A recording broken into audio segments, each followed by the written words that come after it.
Seperti yang tadi telah disampaikan bahwa Kudakapata ini merupakan teks yang pertama yang terdapat di dalam Kudaka Nikaya. Nah, Kudakapata ini adalah dari katakan nama dari Kudaka saja memang adalah teks yang sebenarnya isinya sangat sedikit ya. Jadi ya dari kata Kudaka, mungkin kalau di antara teks-teks lainnya di dalam Kudaka Nikaya boleh dikatakan bahwa Kudakapata ini yang paling sedikit ya, isinya paling sedikit. Tapi kemudian dimasukkan ke dalam pustaka yang pertama dari Kudaka Nikaya. Dan ada semacam indikasi dan juga oleh beberapa cendekia Buddhis bahwa pada awalnya Kudaka Nikaya, maksudnya Kudakapata ini adalah kumpulan khotbah yang memang diperuntukkan untuk samanera. Nah, jadi khusus diperuntukkan untuk samanera. Nah, kenapa diperuntukkan untuk samanera? Karena salah satu isinya ini berkenaan dengan dasa sikapada, 10 peraturan samanera. Ini salah satu isinya. Kemudian juga beberapa isinya misalnya juga berkenaan dengan 32 bagian tubuh.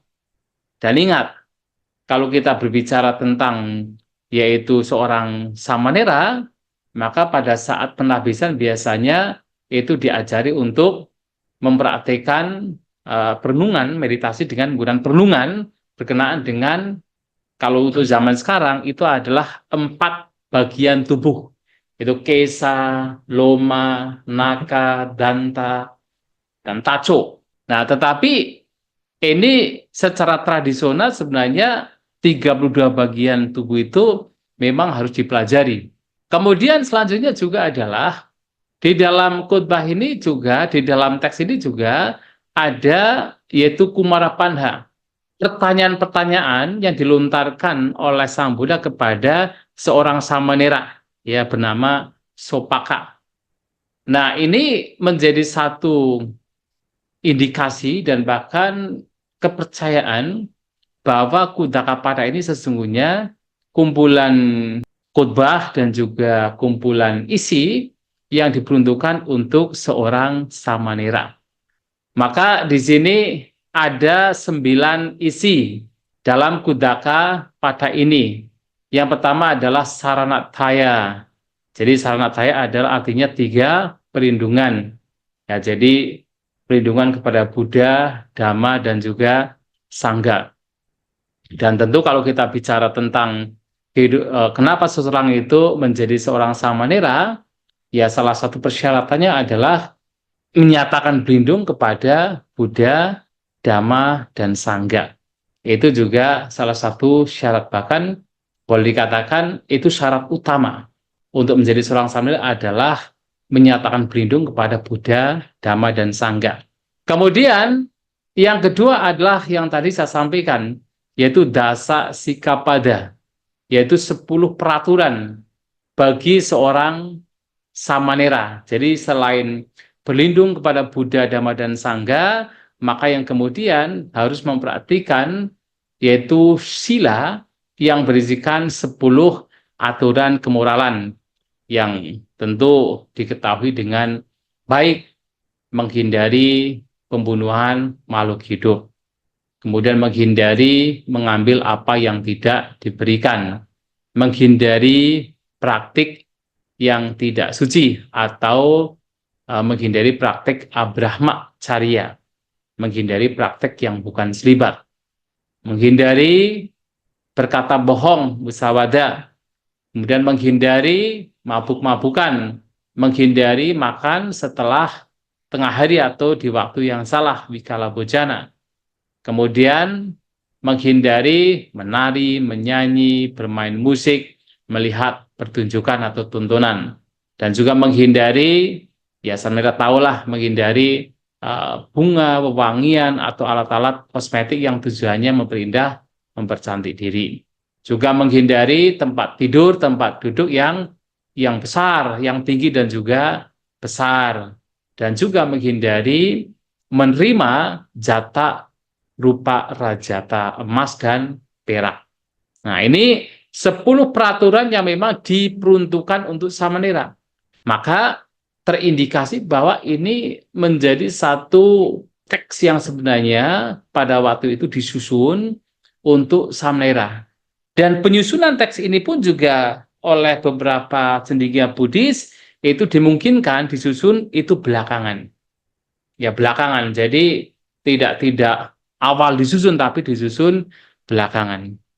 Apalagi juga nanti akan diketahui ada beberapa suta yang sebenarnya bisa ditemukan di dalam teks lain. Nah, nanti ada meta meta suta atau karania meta suta, kemudian ada sutani, ada manggala suta, kemudian ada ratana suta, yang itu tiga suta ini ditemukan di dalam khotbah yang terdapat di dalam terutama Suta Nipata. Ya, jadi diambil dari sana, dimasukkan ke dalam Kudaka pada ini, yang kemungkinan memang dikhususkan untuk para samanera.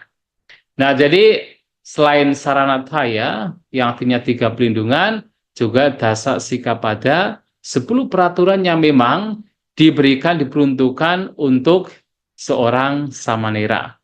Kemudian, selain itu juga dalam teks ini juga diberikan 32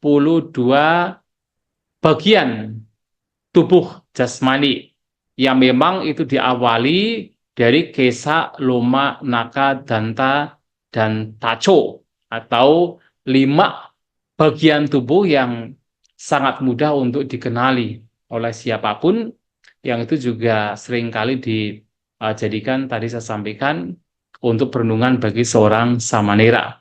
Untuk merenungkan bahwa jasmani ini harus dilihat bukan sebagai milik, bukan sebagai aku, tapi sebagai sekedar bagian-bagian tubuh yang sebenarnya itu tidak indah, sebenarnya itu menjijikan.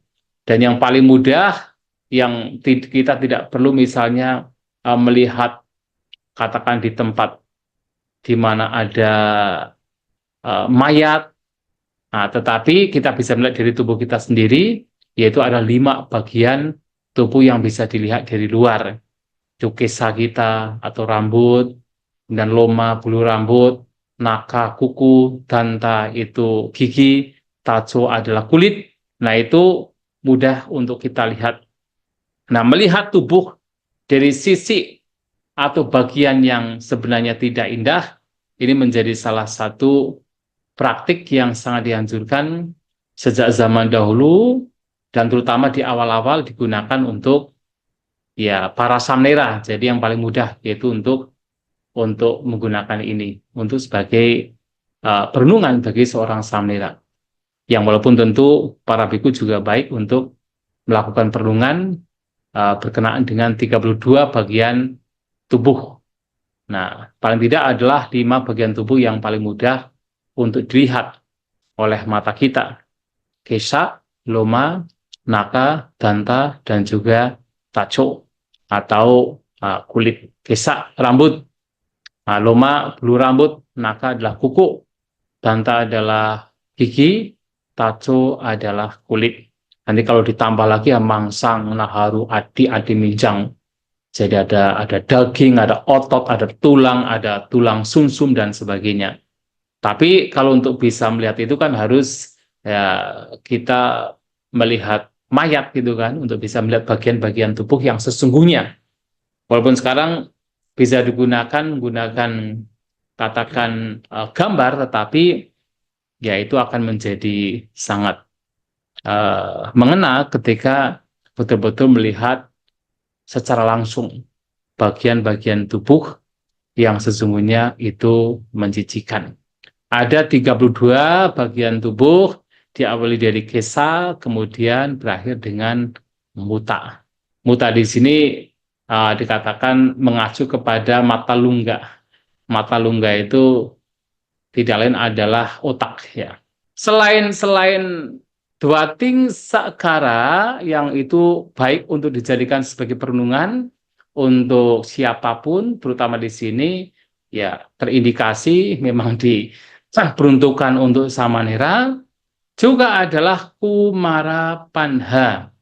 Nah, ini juga penting banget karena Kumara Panha ini berkenaan dengan pertanyaan-pertanyaan yang sangat signifikan yang diberikan oleh Sang Buddha kepada seorang Samanera yang bernama Sopaka. Dan sesungguhnya Samanera ini sebenarnya seorang arahanta. Jadi ingat bahwa Samanera yang menjawab pertanyaan yang diberikan Sang Buddha yang kelihatannya itu simple, kelihatannya itu sederhana, ternyata sudah mencapai kesucian arahanta. Nah, jadi ada di sini ada 10 pertanyaan yang diberikan Sang Buddha kepada Samanera Sopaka. Nah, sebenarnya 10 pertanyaan ini diberikan untuk memberikan legitimasi agar Samanera ini itu bisa ditapis sebagai seorang biku. Jadi memang ada beberapa seseorang yang belum berumur 20 tahun akan tetapi sangat spesial, sangat boleh katakan istimewa, sehingga bahkan sebelum berumur 20 tahun pun juga bisa ditapis sebagai seorang biku. Dan ini sebenarnya privilege dari Sang Buddha sendiri. Kalau para biku lain tidak bisa memberikan. Tapi ini adalah, ya boleh dikatakan privilege dari hanya Sang Buddha. Yang salah satunya adalah Sopaka. Nah, beliau ini seorang Samanera pada waktu itu, tapi telah mencapai kesucian arahanta. Nah, ada 10 pertanyaan yang berisikan pertanyaan-pertanyaan yang sifatnya bertahap, atau dari pertanyaan yang pertama adalah Ekang Nama King. Jadi apa yang satu? Yang kemudian dijawab oleh Samanera ini bahwa Sabe Sata Ahara Didika. Nah, jadi apa yang satu? Kemudian dijawab Sabe Sata Ahara Didika. Yang artinya adalah bahwa semua makhluk bertahan itu karena makanan. Dan ini menjadi satu hal yang penting untuk dipahami. Karena banyak di antara kita berpikir bahwasanya karena semua makhluk bertahan karena makanan, maka kita harus makan. Yaitu penjelasan yang seringkali dijelaskan oleh ya beberapa orang, bahkan ya maaf kadang para biku juga demikian. Dijadikan sebagai salah satu bahan penjelasan ketika ada umat berdana makanan. Kemudian, nah istilah ini juga digunakan bahwa sabis sata haradidika, bahwa semua makhluk bertahan karena makanan sehingga ya kita harus makan. Nah itu menjadi satu penjelasan yang sangat sederhana, sangat dangkal sebenarnya. Karena apa?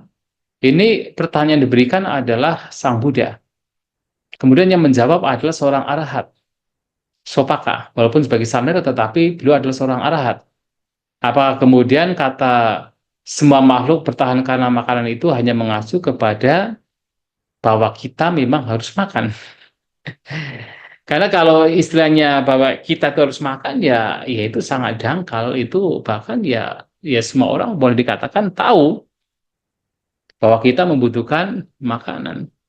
Tetapi di sini kata sabe sata aharatidika ini mengacu bahwasanya semua makhluk bertahan sebagai makhluk dan juga berada di dalam alam tumimba lahir itu karena makanan.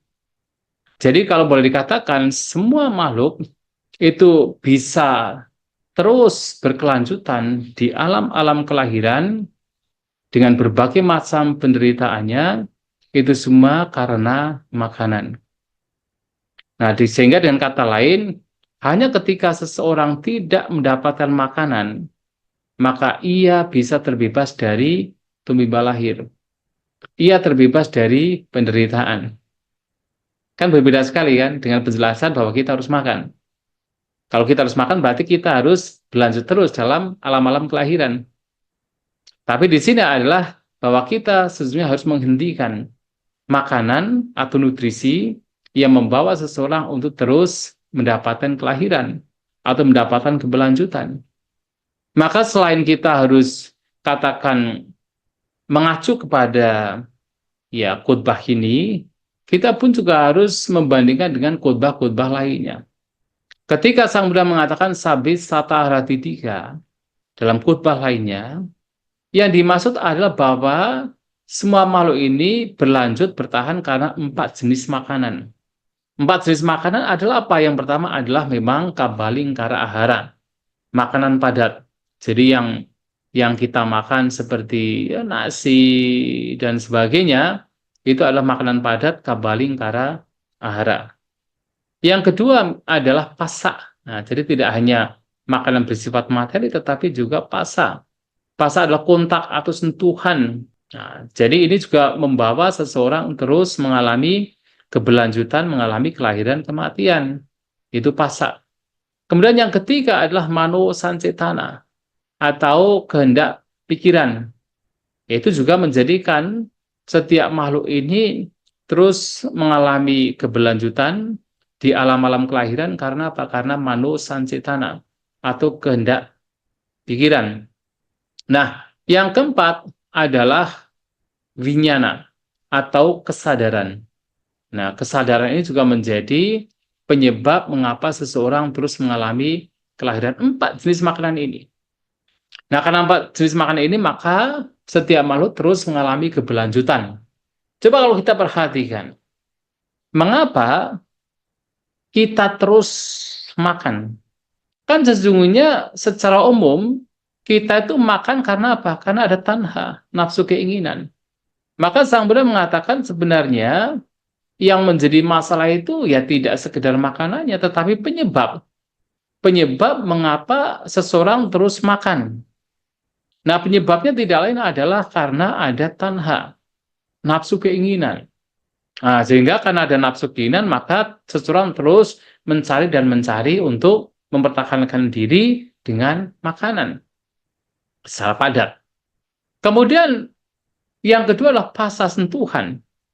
Kenapa seseorang terus ingin mendapatkan berbagai macam sentuhan?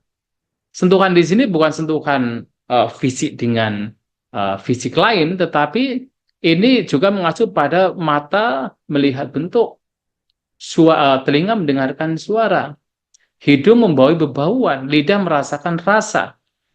Kemudian memang jasmani mendapatkan sentuhan. Kenapa seseorang ingin terus mendapatkan sentuhan berkenaan dengan mata, ingin melihat bentuk-bentuk yang indah misalnya? Kenapa seseorang inginnya mendapatkan sentuhan berkenaan dengan telinga? Ingin mendengarkan suara-suara yang merdu. Kenapa seseorang ingin bersentuhan berkenaan dengan hidung? Ingin mendapatkan bebauan yang wangi. Itu semua juga disebabkan karena tanha. Jadi pasa ini juga muncul karena adanya tanha. Seseorang ingin mendapatkan sentuhan, berbagai macam sentuhan, itu karena tanha, nafsu keinginan. Nah, kemudian yang ketiga, manu sancitana, itu juga sama. Manu sancitana adalah kehendak pikiran. Dan kalau kita boleh mengatakan, manu sancitana ini sebenarnya adalah karma itu sendiri. Kan cetana, ya kan? Cetanahang bikawe kamang wadami. Bahwa kehendak itulah yang disebut sebagai karma. Karena setelah seseorang berkehendak, maka dia akan melakukan berbagai macam perbuatan. Baik ucapan, jasmani maupun pikiran itu sendiri. Nah, cetana ini menjadi karma. Dan karma perbuatan itu muncul dari mana? Ya karma perbuatan juga muncul dari tanha. Maka ada satu penjelasan. Karena adanya kilesa, kotoran batin, maka seseorang terus melakukan perbuatan. Ya adanya kilesa wada, perputaran kilesa, kotoran batin, maka seseorang terus melakukan perputaran perbuatan karma. Nah, karena adanya perputaran karma, perbuatan, maka muncullah perputaran wipaka buah, wipaka wada.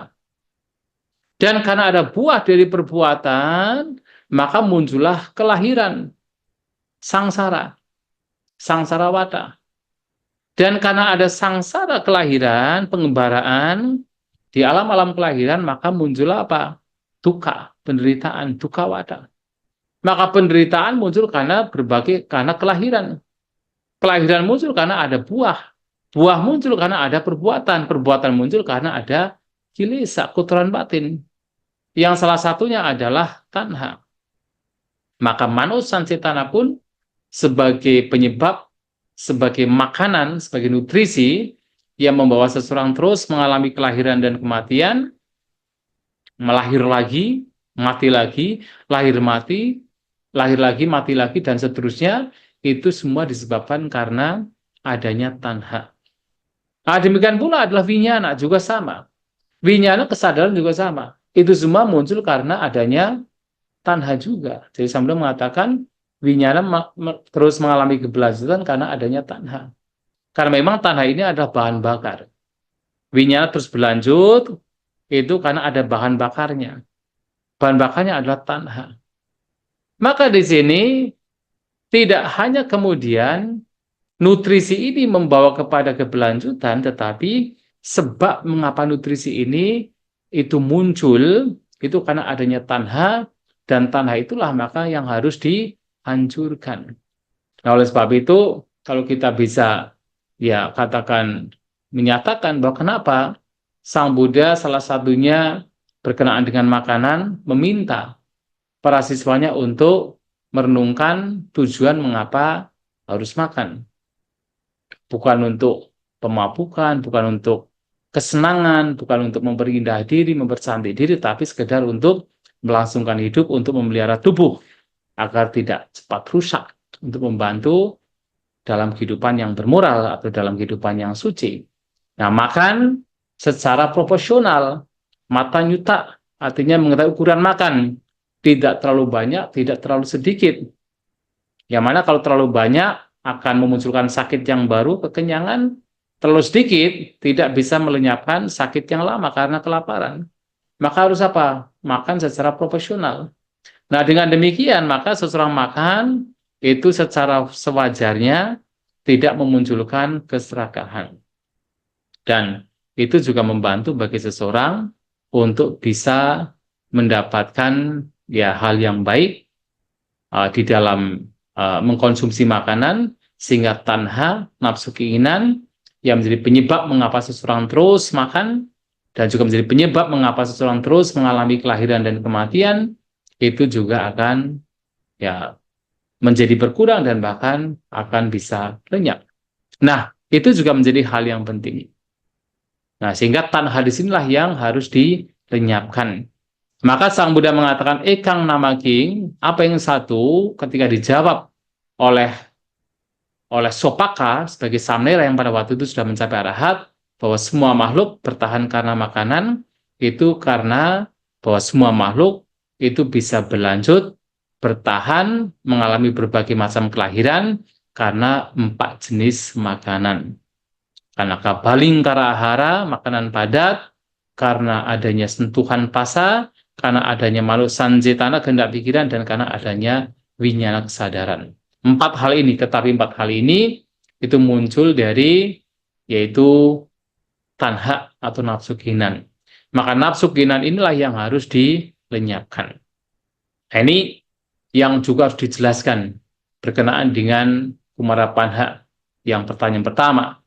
Ya, ini juga penting karena terkadang menjadi kesalahpahaman dari beberapa orang yang seakan-akan itu hanya untuk melegitimasi bahwa kita harus makan. Nah, padahal ya makna yang sesungguhnya lebih dalam dari itu.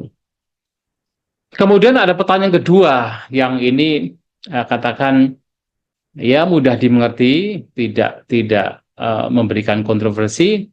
Dwe nama king, apa yang dua? Yang dijawab oleh Sopaka sebagai nama dan rupa. Jadi batin dan jasmani. Nah, nama rupa di sini ya mengacu kepada 5 gugusan, atau katakan mengacu kepada yang pertama adalah nama yang gugusan yang bukan jasmani, bukan material, yaitu Vedana, Sanya Sangkara, dan juga Winyana, sedangkan rupa adalah jasmani. Jadi kalau kita bicara tentang pengategorian atau pengklasifikasian kita sebagai makhluk ini biasanya kan ya kita dibagi menjadi kadang-kadang dibagi menjadi 2, bahwa kita itu hanya terdiri dari batin dan jasmani. Kadang-kadang kita dikelompokkan tersusun dari lima gugusan, atau katakan di sini adalah pancakkhanda dan seterusnya. Tapi kadang-kadang itu juga disebutkan bahwa kita itu diklasifikasi menjadi dua bagian, nama dan rupa.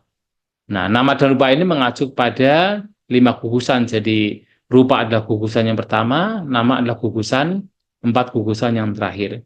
Dan ini nanti dibedakan dari nama rupa yang terdapat di dalam Padicca Samuppada. Nah, terutama dalam Dvada Sangga Padicca Samuppada.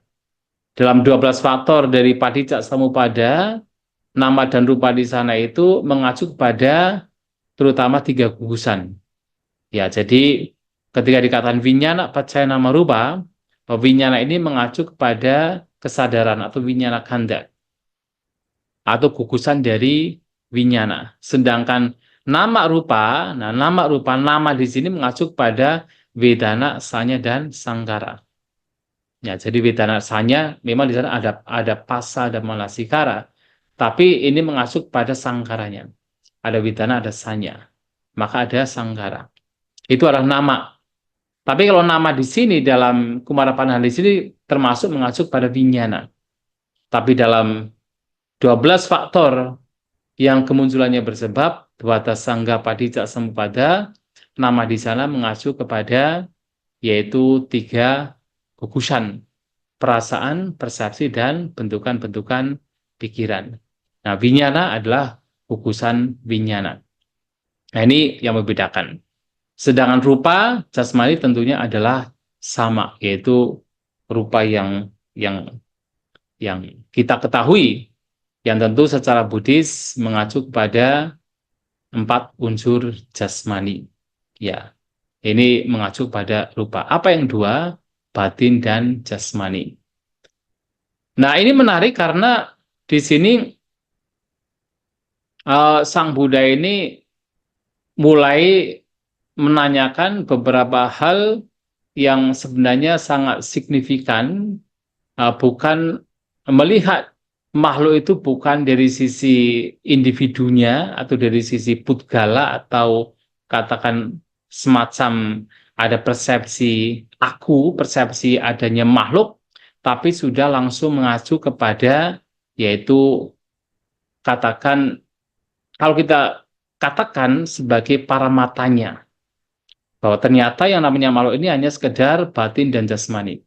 Sedangkan dalam pertanyaan pertama itu masih menggunakan istilah makhluk, sabis sata haratidika, bahwa semua makhluk itu bertahan karena makanan, ada istilah makhluk. Tetapi kemudian ketika ditanya apa yang dua, batin dan jasmani, ya ini mengacu pada makhluk, tetapi makhluk di sini dilihat dari sisi realitasnya, dari sisi paramatanya, bahwa yang ada itu hanya batin dan jasmani.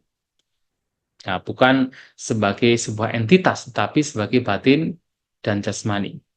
Kemudian yang ketiga, Sang Buddha juga bertanya, ya, tini nama king, apa yang tiga?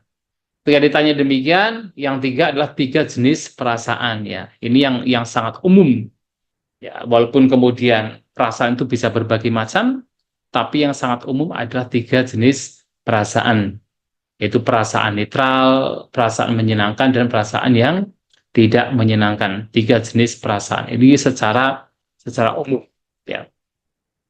Nah, tetapi kalau kita lihat di dalam khotbah-khotbah lain, ya tidak hanya tiga jenis perasaan. Maksudnya terkadang perasaan ini dilihat dari sisi enam, yaitu 6 indera. Ya, ada perasaan yang muncul karena kontak mata dengan bentuk, dan kontak telinga dengan suara, kontak hidung dengan bebauan, lidah dengan rasa, jasmani dengan ya sentuhan, dan kontak pikiran dengan objek-objek pikiran. Ada 6 jenis perasaan. Yang kemudian 6 jenis perasaan ini kemudian juga menjadi 18 ketika masing-masing kontak 6 indera ini memunculkan 3 jenis perasaan. Ya, jadi dari melihat bentuk bisa memunculkan perasaan menyenangkan, tidak menyenangkan, dan juga perasaan yang netral. Nah, kemudian dari lainnya juga ada 3 jenis perasaan, maka dikalikan menjadi 18 perasaan. Nanti dari 18 perasaan bisa memunculkan 2 jenis perasaan, yaitu perasaan yang sifatnya itu duniawi dan perasaan yang sifatnya itu bukan duniawi, atau dengan kata lain itu perasaan yang muncul karena perenungan dhamma. Maka ada istilah samisa vedana dan niramisa vedana. Jadi perasaannya masih bersifat indrawi, samisa, dan perasaan yang tidak sekedar bersifat indrawi tapi sudah melebihi itu, bahkan bukan bersifat indrawi, bukan bersifat duniawi lagi, yaitu niramisa vedana, niramisa. Diri itu adalah kosong, tanpa, ya, bukan.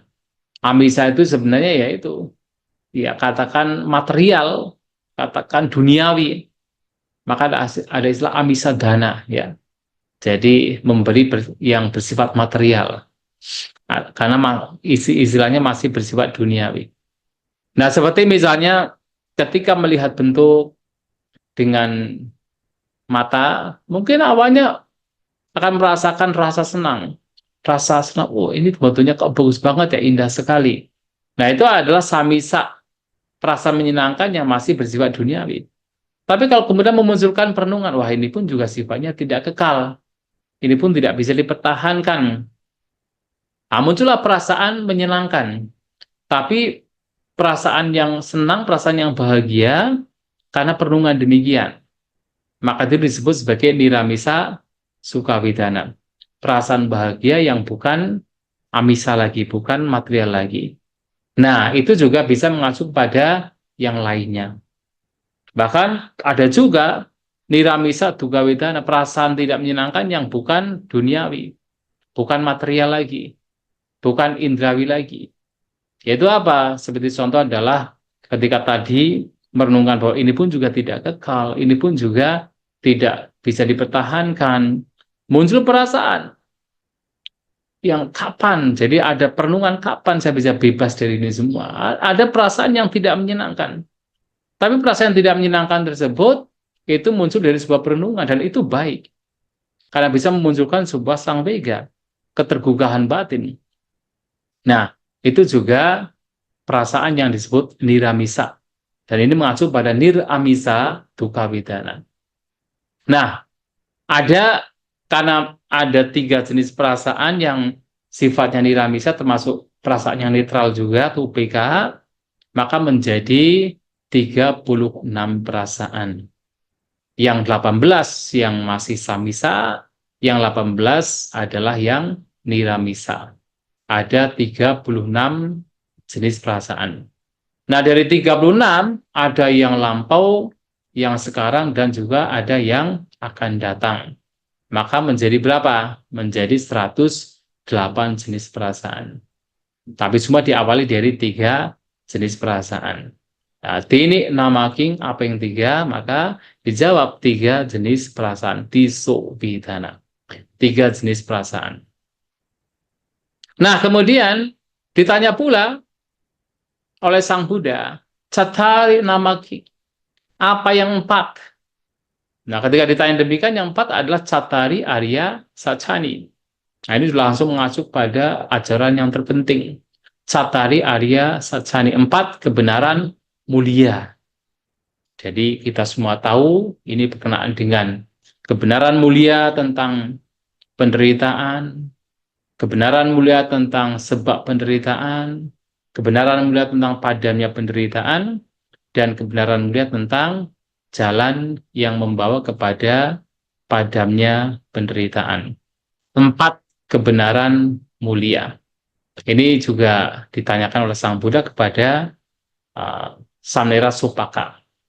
Ya, tentu kalau kita bicara 4 kebenaran mulia, ya ini menjadi satu hal yang kita semua umat Buddha, baik upasaka-upasika kita, para babacita, itu memang harus memahami, karena ini adalah ajaran yang paling penting di dalam ajaran Sang Buddha, Cattari Arya Sacani. Maka seringkali disebut sebagai Buddhanang Samukatisana, atau ajaran terunggul dari para Buddha. Itulah Cattari Arya Sacani. Kemudian yang kelima juga ditanyakan oleh Sang Buddha dalam Kumara Panha ini, Panca Namaking. Apa yang lima? Yang lima tidak lain adalah Pancu Padana Kanda. Jadi ada lima gugusan yang menjadi objek kemelekatan. Jadi lima gugusan yang menjadi objek kemelekatan, yaitu yang sebenarnya adalah ya penjabaran dari nama dan rupa. Yang tidak lain adalah gugusan jasmani, kemudian gugusan perasaan, gugusan persepsi, gugusan bentukan-bentukan pikiran, dan gugusan kesadaran. Dan ini menjadi objek kemelekatan.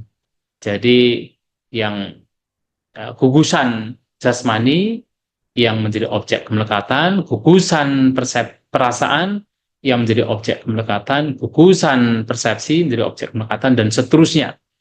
Nah, kenapa di sana dikatakan menjadi objek kemelekatan selama seseorang masih memiliki canda raga.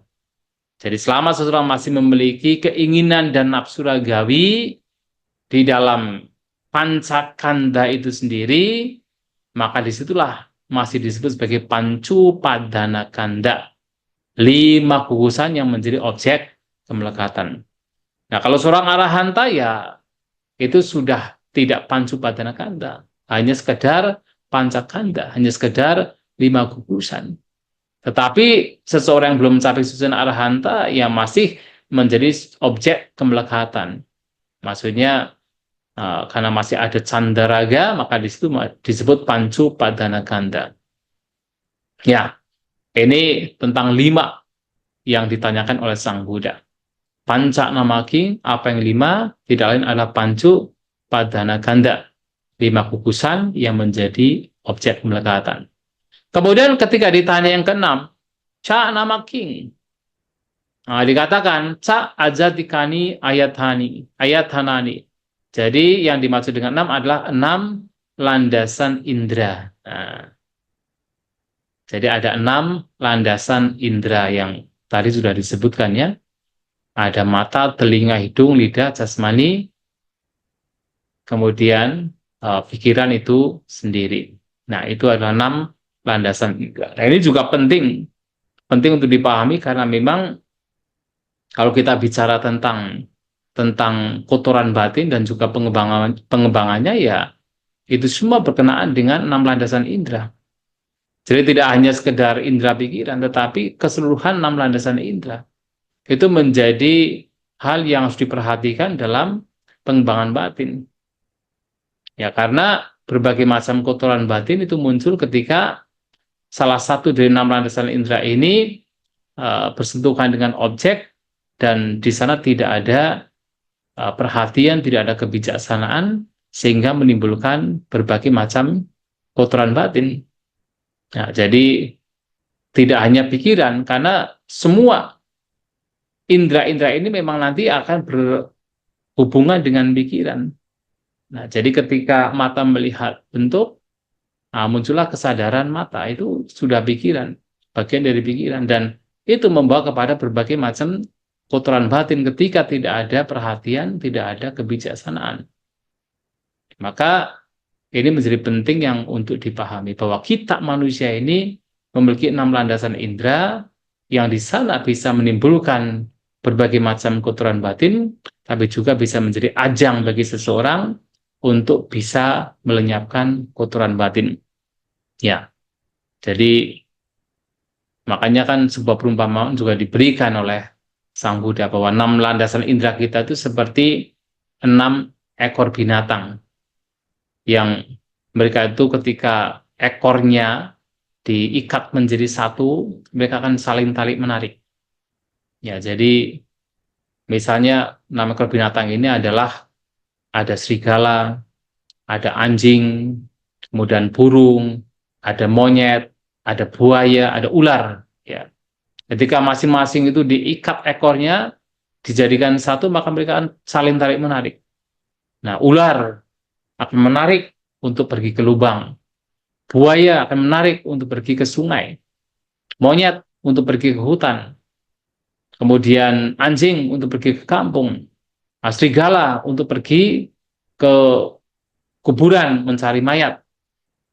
Nah, kemudian burung untuk pergi ke angkasa. Akan saling tarik-menarik. Dan ketika salah satunya paling kuat, maka yang lainnya akan tertarik. Ketika kemudian yang paling kuat adalah anjing, semua tertarik ke kampung.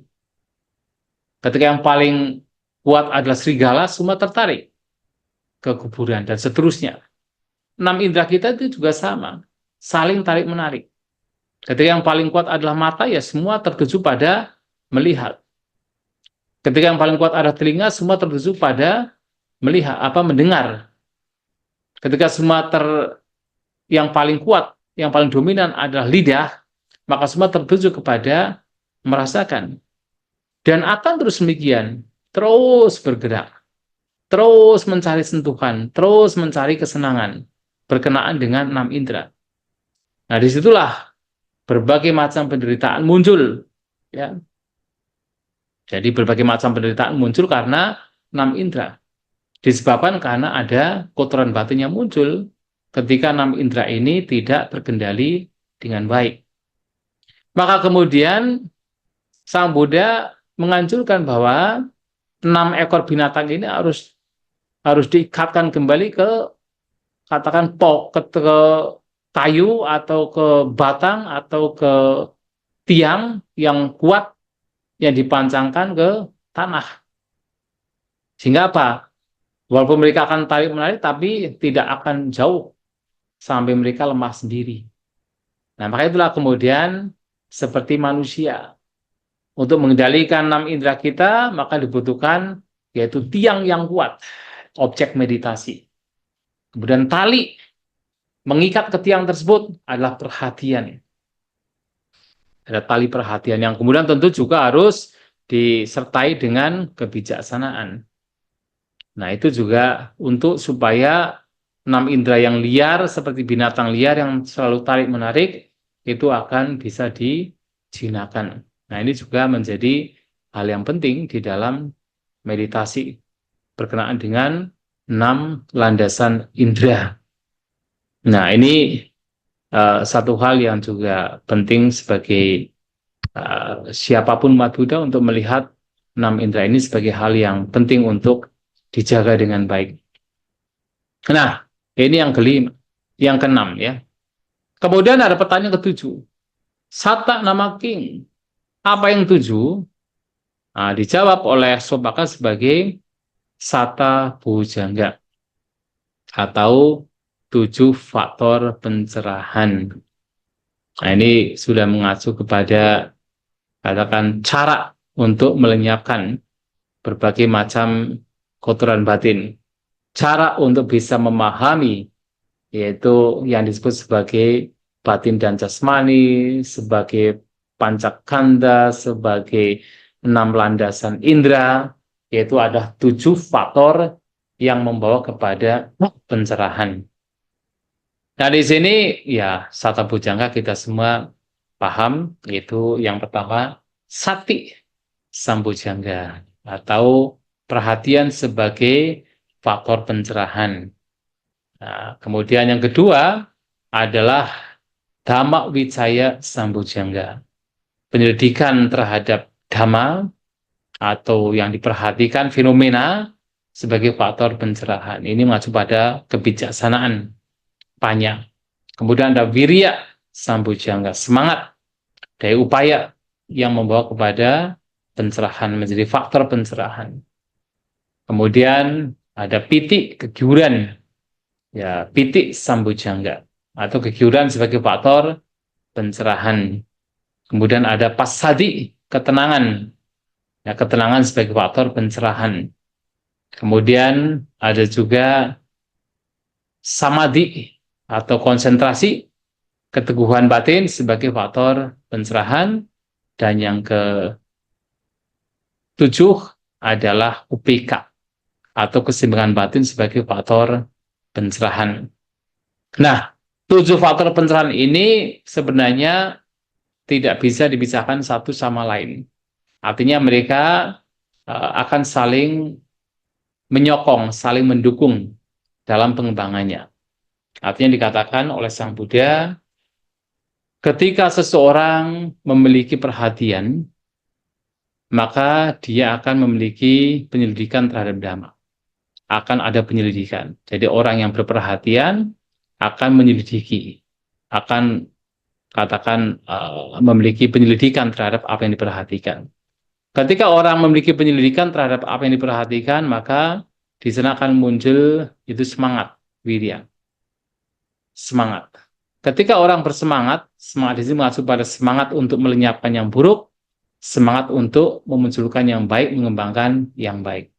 Ketika muncul semangat dalam dhamma, maka secara alami piti kegiuran juga akan muncul. Orang akan menjadi bahagia, mendapatkan kegiuran di dalam dhamma itu sendiri. Dan ketika piti muncul, kegiuran muncul, maka batin dan jasmani menjadi tenang, pasadi, menjadi tenang. Dan ketika batin dan jasmani tenang, pasadi, maka tentu batin tidak akan berpencar. Batin akan terkonsentrasi. Batin tidak akan menjadi liar. Dan ketika batin tidak menjadi liar, terkonsentrasi, menjadi tenang, maka muncullah keseimbangan batin. UPK muncul. Maka 7 faktor pencerahan ini menjadi faktor-faktor yang sebenarnya saling mendukung, saling untuk katakan membantu sama lain dalam pengembangannya. Dan 7 faktor pencerahan ini adalah faktor pencerahan. Yang mana karena memang dikatakan faktor pencerahan karena memang ini selalu berkenaan dengan viveka nisito, viraga nisito, nirodha nisito, dan juga wasaga parinamang gacchati. Artinya selalu berkenaan dengan viveka. Jadi 7 faktor ini membawa kepada seseorang untuk terasing dari pikiran-pikiran yang buruk, viveka. Terasing dari keinginan-keinginan yang berkenaan dengan kesenangan indera. Kemudian berkenaan juga dengan viraga, ketanpa nafsuan, membawa batin untuk tidak memiliki nafsu ragawi.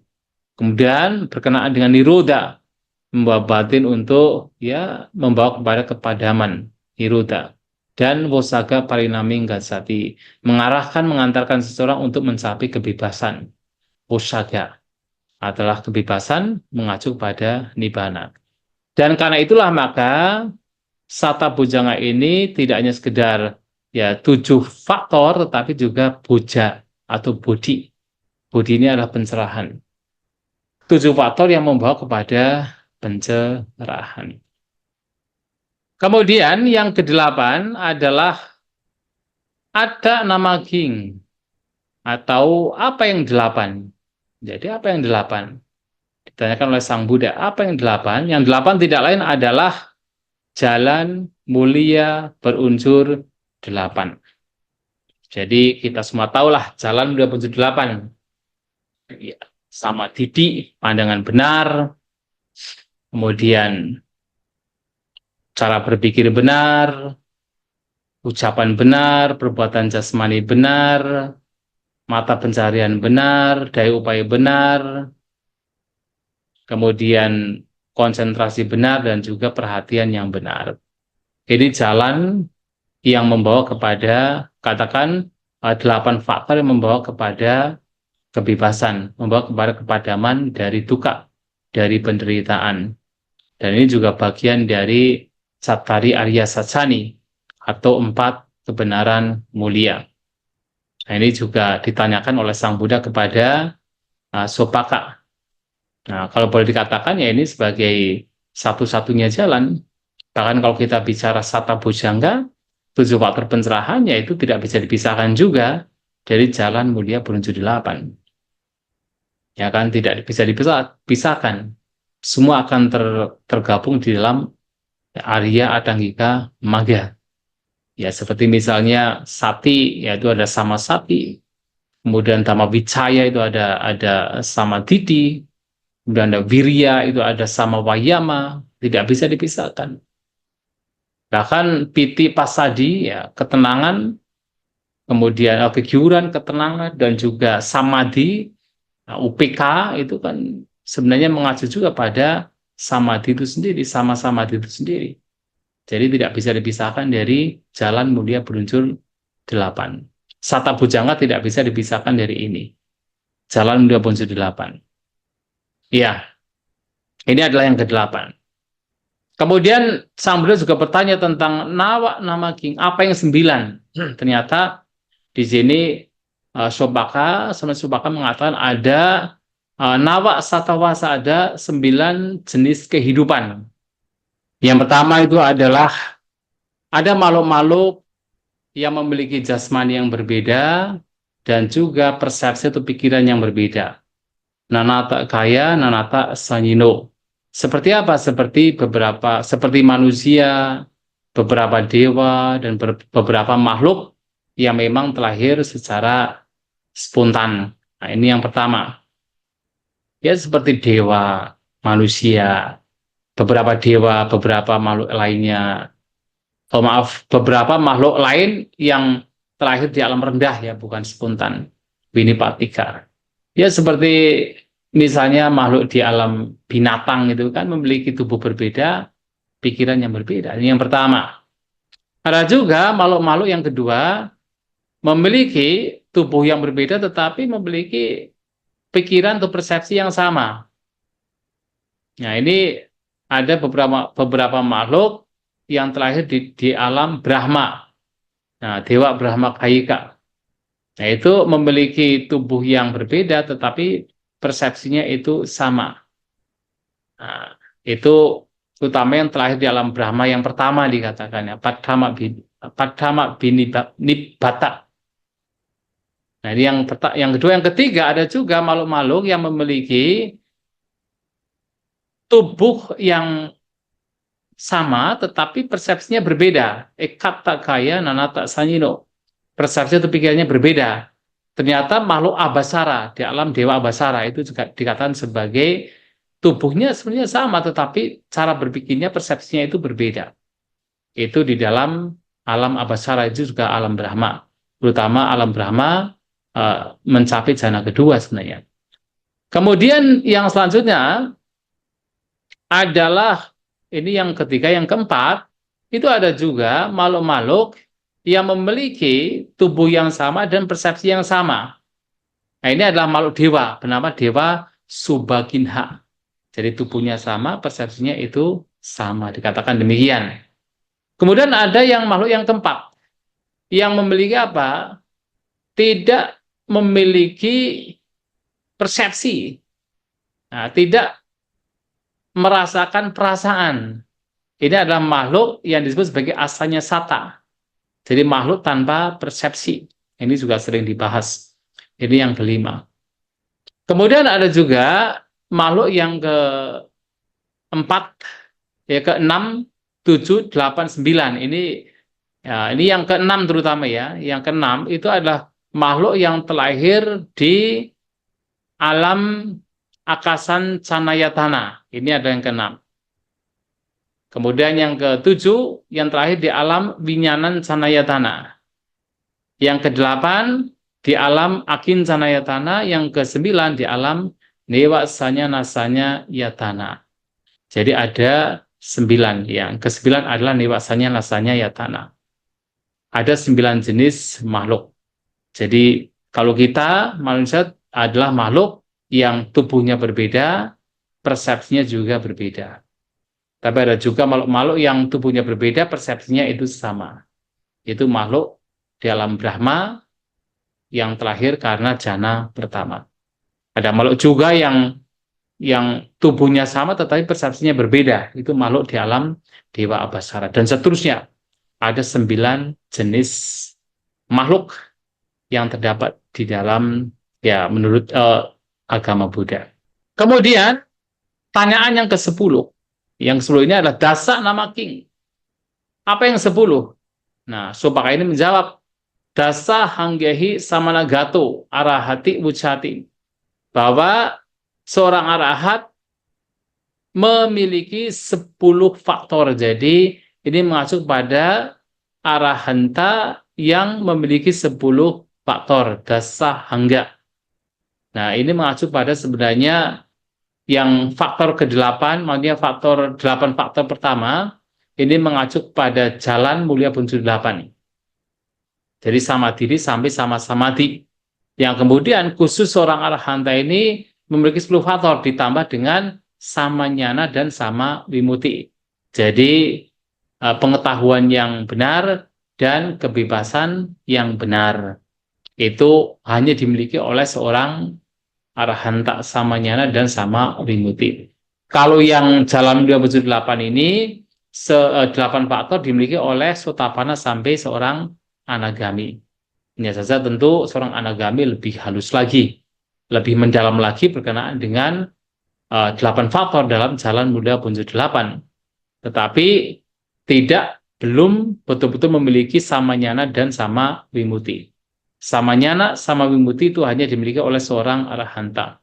Jadi samanyana adalah pengetahuan yang benar, yaitu karena memang seorang arahanta sudah betul-betul menembus 4 kebenaran mulia secara totalitas, maka mereka dikatakan memiliki samanyana, pengetahuan yang benar, betul-betul awija itu dilenyapkan sehingga muncullah wija, betul-betul wija yang sudah sempurna, maka samanyana, dan mereka juga memperoleh yang disebut sama wimuti, kebebasan yang benar, karena mereka betul-betul telah terbebas dari duka penderitaan.